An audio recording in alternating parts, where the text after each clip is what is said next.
The history of the Middle Ages is filled with misconceptions. When most people think of the medieval era, they imagine a time of dirt, disease, death, and darkness.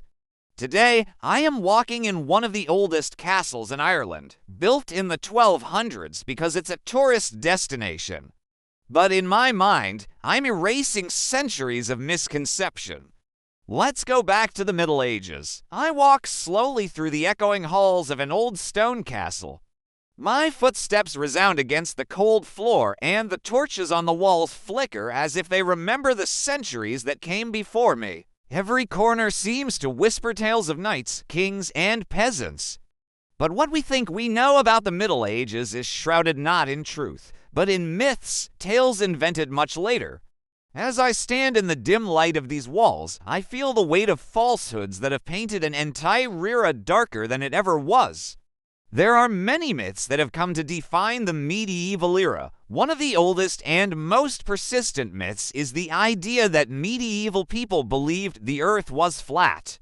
I imagine the sailors trembling at the edge of the ocean, terrified of plunging into the abyss. But in reality, no serious scholar of the Middle Ages ever thought this way. From Aristotle in ancient Greece to St. Thomas Aquinas in the 13th century, the roundness of the earth was accepted. When Eratosthenes calculated the earth's circumference in the 3rd century BC, his writings did not vanish. They were copied, studied, and cited by medieval scholars. Even in simple observation, the truth was visible. When watching a ship sail away, the hull always disappeared first, then the sails, a silent proof of the Earth's curvature. Columbus did not fight against flat earthers. He argued against skeptics who calculated the Earth's size more accurately than he did. They believed the ocean was too wide, and in truth, they were right. Leave a like and tell which myth you believed the most. Columbus was saved only by the presence of the American continent, which he had not expected. Another big myth about the Middle Ages is the idea that medieval people were filthy, that they never bathed, and that their cities were disgusting. I step into a reconstructed medieval bathhouse, and the truth reveals itself. The air is heavy with steam scented by herbs, rosemary, thyme, and chamomile. Merchants, students, and even peasants sit in wooden tubs, sharing food and drink, discussing the latest market prices or political rumors. Bathhouses were common across Europe, in Paris, in Nuremberg, in London. Monks wrote detailed instructions on hygiene.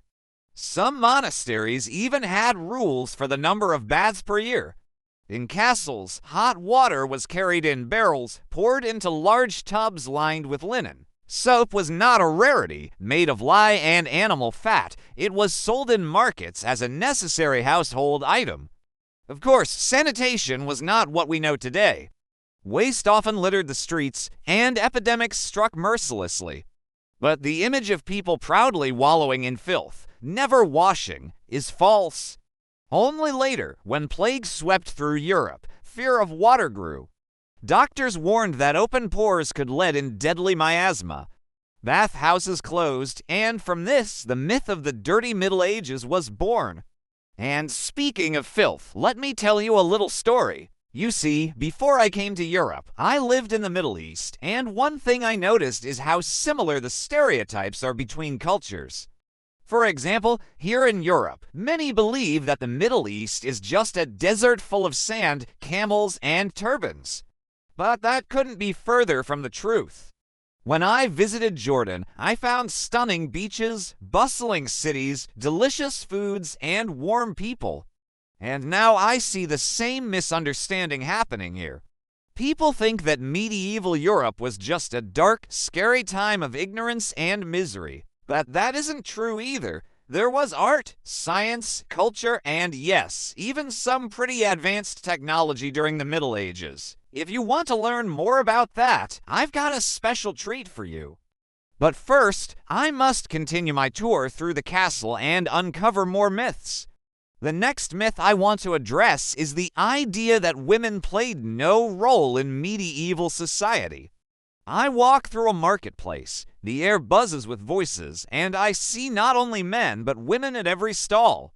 They sell cloth, bread, spices. They barter, they trade, they count coins with quick fingers. Another myth collapses here. The idea that women had no place, no rights, no influence. Reality was more complex.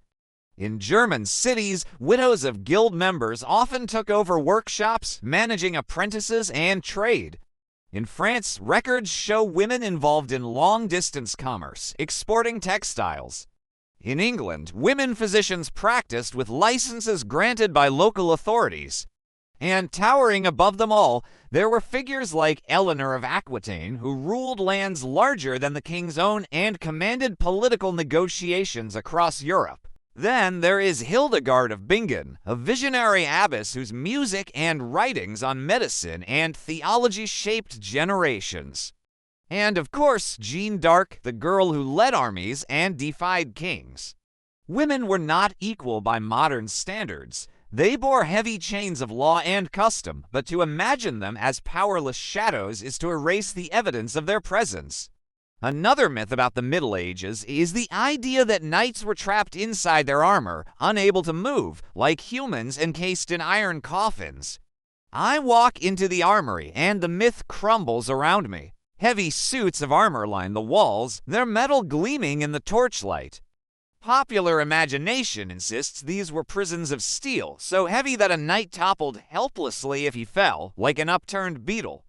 But I have seen reenactors don real plate armor, crafted according to medieval designs. They run, climb, mount horses in one swift movement. A full set weighed around 20 to 25 kilograms, less than the gear carried by a modern soldier. The genius of medieval blacksmiths lay in distributing the weight evenly, using articulated plates that moved with the body. Knights could fight in tournaments for hours, swinging swords, lances, and maces. Their enemies were not their own armor, but exhaustion, wounds, and the chaos of battle. And finally, I stand before the high altar in the Great Hall, ready to tackle the biggest myth of all. Around me are tapestries and paintings that depict a dark, ignorant time, a society that rejected knowledge and embraced superstition. But as I look up at the soaring vaults of the ceiling, I realize that this image, too, is a lie. The Middle Ages were not 1,000 years of darkness, a dark age where knowledge was lost. I step into the nave of a Gothic cathedral, and the myth shatters. Colored light streams through stained glass, painting the stone floor in blue and crimson. Above me, ribbed vaults rise like the branches of a forest frozen in stone. These were not the works of ignorant people. They required mathematics, geometry, and architecture of staggering sophistication. In universities, Bologna, Paris, Oxford, students debated Aristotle, Galen, and Avicenna. Monks preserved ancient texts, copying them by hand in scriptoria. Scholars like Roger Bacon studied optics, while others experimented with alchemy, laying foundations for chemistry. The mechanical clock, eyeglasses, the heavy plow, watermills, and windmills all emerged in this so-called age of ignorance. Darkness. No, it was an age of light born from fire and faith. And yet, despite all this progress, another myth persists, the idea that medieval people died young.